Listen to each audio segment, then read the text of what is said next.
ciri-ciri doa kita langsung diijabah Allah. Mata atlaqa lisanaka bit-talab fa'alam annahu yuridu an yu'tiyaka. Kapanpun saatnya atlaqa, Allah mengitlakkan. Apa arti itlak? Melancarkan lisanmu sehingga tidak ada beban dalam melafazkannya, dalam memintanya. Fa'alam, maka ketahuilah saat itu Allah sudah langsung menjawab. Saya mau tanya lagi Pak, adakah di dunia gerakan yang bukan digerakkan Allah? Ada nggak? Kalau ada berarti ada Tuhan selain Allah. Gimana? Jadi yang gerakin kita doa itu siapa sih? Allah. Kita usaha, mentok, pusing, tahu-tahu kita ada aja jalannya. Yang membuka jalan itu siapa? Kita atau Allah? Oh itu kan koneksi saya Ustadz. Kita sudah menuhankan diri sendiri. Hati-hati. Afara'aita man ittakhadha ilahahu hawa. Maka apakah engkau melihat orang yang menjadikan Tuhan dia, pujaan-pujaan dia, yang dia puja-puji itu dirinya sendiri. Jika orang alim dia merasa dirinya pinter, tuh lihat saya jamaah saya banyak itu, tuh lihat saya ilmu saya banyak. Nah orang begini sudah menuhankan dirinya. Mau dia gelarnya mursyid, mau gelarnya doktor, LCMA, kiai 1000 kali, itu tetap di dalamnya iblis. Orang yang memuji-muji dirinya sendiri itu iblis Pak. Nauzubillah min dzalik. Kecuali dia memulangkan pujian itu kepada Allah Subhanahu wa ta'ala. Yang berhak dipuji siapa? Allah, ya. Maka orang yang memuji dan memusuhi kita itu gerakan dari Allah. Marah gak Allah menggerakkan? Marah gak? Maka jangan terlalu senang dipuji orang, jangan sedih juga kalau dicaci maki orang, karena itu semuanya gerakan dari Allah. Wa ma tasyauna illa ayyasha Allah. Tidaklah engkau berkehendak kecuali kehendakmu tunduk kepada kehendak Allah Subhanahu wa taala. Ada seorang anak muda, belagunya bukan main ngomong kepada saya, ya. Kita ngaji hikam, dia seorang marketing. Dia bilang, Ustadz tuh nggak ngerti ilmu marketing. Oh ya, terus gimana? Marketing itu kita harus campaign, iklan, bla bla bla bla, segala macam dia ngomong. Setengah jam dia ngaji hikam Pak jadinya. Hikam malah dia. Oh gitu ya, ya saya iyain aja. Ya. Karena orangnya udah nggak bisa masuk, jadi udah defense. Ya. Sekali doang ikut kajian kita udah nggak mau ikut lagi. Kita ngasih rahasia rezeki biar dia nggak terlalu nafsu, terobsesi. Ntar kalau dia terobsesi tinggi, merasa ilmu marketingnya yang bikin laku, gagal Pak, stres. Makanya banyak orang marketing tuh stres. Tiap hari itu lebih stres dari tukang cangkul Pak. Orang nyangkul di sawah, pulang-pulang capek, tidur. Orang marketing udah jam 1 malam masih mikirin besok kayak ngapain gitu. Nggak keringetan, malah kerja di bawah AC. Tapi pikirannya tertekan terus ya. Gimana pakai kecerdasan dia. Sahabat saya jadi fundraiser di salah satu lembaga zakat terkenal di Indonesia. Orang tamatan kuliah dakwah Pak, nggak ngerti ilmu marketing versi ilmu marketing konservatif sekuler, konvensional lah istilahnya ya. Karena sekarang ada istilahnya hukum positif, bank konvensional gitu ya. Ini nggak punya tuh ilmu begitu. Tapi ketika dia jadi direktur fundraising, kenaikan fundraising itu melewati direktur-direktur sebelumnya yang ahli manajemen dan ahli marketing. Saya candain, Tat, ente pegangannya apa gitu? Ente pakai pelet ya gitu? Candain ya Pak? Enggak, saya cuma pakai rotibul hadar, rotibul atos aja Ustaz katanya. Maksud rotibul hadar, rotibul atos isinya apa? Rotibul hadar, rotibul atos yang kita baca tadi. Saat-saat dia merasa butuh, memerlukan campur tangan Allah, itulah marketing paling hebat Pak. Bapak kalau nggak percaya datang ke Majestic, ya. Ini ada sahabat saya di situ, dia punya butik dan batik ya, terus punya food court. Saya tanya, kamu pakai online nggak? Jauh sebelum zaman online begini nih. Enggak Ustaz, saya online ilallah katanya. Loh maksudnya gimana tuh Mas? Gitu. Saya itu Ustaz punya karyawan 40-an orang. Kami semuanya menghidupkan channel sholat duha katanya.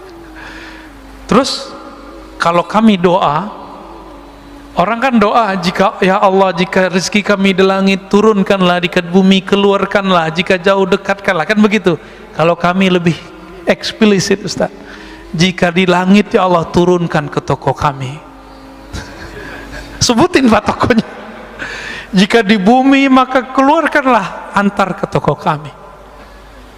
Yang minta sehari itu, jadi mereka sip-sipan sholat duhanya, gantian. Jadi mulai dari jam 8 sampai jam 11 nggak berhenti tuh orang sholat duha. Mirip-mirip seperti ahbab tabligh, kalau mau jauh lah ada ahli zikirnya di pojok masjid. Serius Pak, sama lah, ini marketing langit ini. Bisa begitu, dan ada aja yang datang. Dia beli batik 80 juta Pak, kain doang udah robek dikit tuh, dibeli 80 juta. Kata istrinya, ente bahlul juga ya, ngapain dibeli begini-ginian gitu, kira-kira terjemahan bahasa aneh loh ya, bukan bahasa beliau. Tahu-tahu udah lama dia nggak minat mau dijual, tapi feelingnya ini sudah ada sahibnya nih yang bakal jadi tuan ini. Ternyata tiba-tiba ada orang Chinese datang, dia lagi nyari batik-batik lama yang dulu apa istilahnya ya, ditulis oleh moyang-moyangnya dulu. Ketemu berdesir, ditawar Pak 2 kali lipat, dilepas. Tadi 80 sekarang jadi 160 ya, kurang-kurangan dikit lah. Kenapa? Online ilallah. Orang nggak mau mikirin yang begini. Cuma 3 tahun kebeli sekian toko dia. Di depannya orang jualan udah 20 tahun begitu-gitu aja. Apa masih pakai gerobak? Kita nggak ngeremahin siapa-siapa Pak. Ini berbicara marketing langit. Ya. Yaitu, inilah ilmu pengasihan tertinggi. Ilmu jalbur rizq. Apa jalbur rizq? Kan orang-orang usaha ini nyari-nyari itu kemana-mana. Antum gak usah kemana-mana, nyarinya ada di kamar kita, ada di atas sajadah kita. Jadi yang usaha nih, gak usah ijazah-ijazahan antum, gak usah datang ke kiai mana. Kiainya gak musyrik, antumnya yang musyrik. Ya, ntar dikasih raja-raja, dikasih minum-minum yang ada raja, ntar banyak lagi jin dalam badan kita kan. Ntar dikasih apa, simbol-simbol jimat. Dianya nggak musyrik karena dia tahu ini cuma simbol aja, tapi antum jadi musyrik karena kemudian menduakan itu. Ilmu ini ada Pak, ilmu wifiq namanya. Imam Ghazali pakar ilmu itu, dan beliau ahli tauhid. Beliau tahu mana yang tauhid, mana yang tidak tauhid.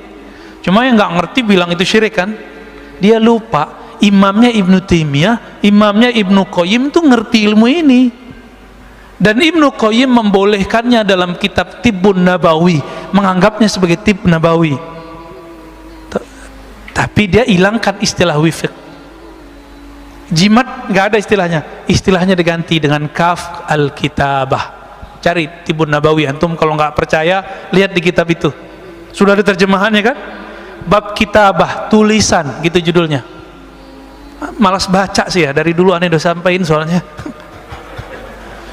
Jadi kadang-kadang kita makan dulu masih mahasiswa, makan, masuk warteg, masuk rumah makan fulan, masuk resto, saya tuh nggak nyaman Pak kadang, karena tiba-tiba saya mata itu liar aja ngeliat sudut mana, ternyata di situ ada raja, ternyata di ujung mana ada jimat.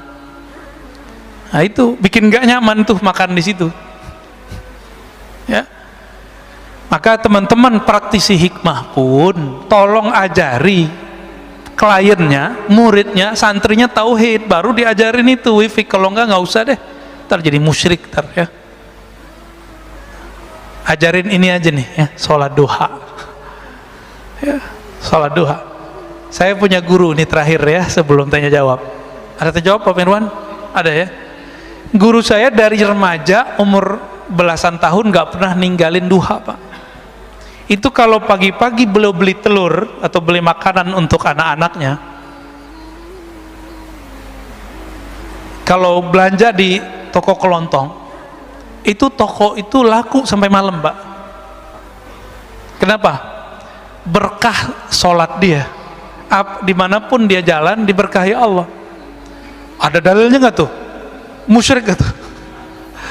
Aduh, baca kitab biar nggak jadi musyrik.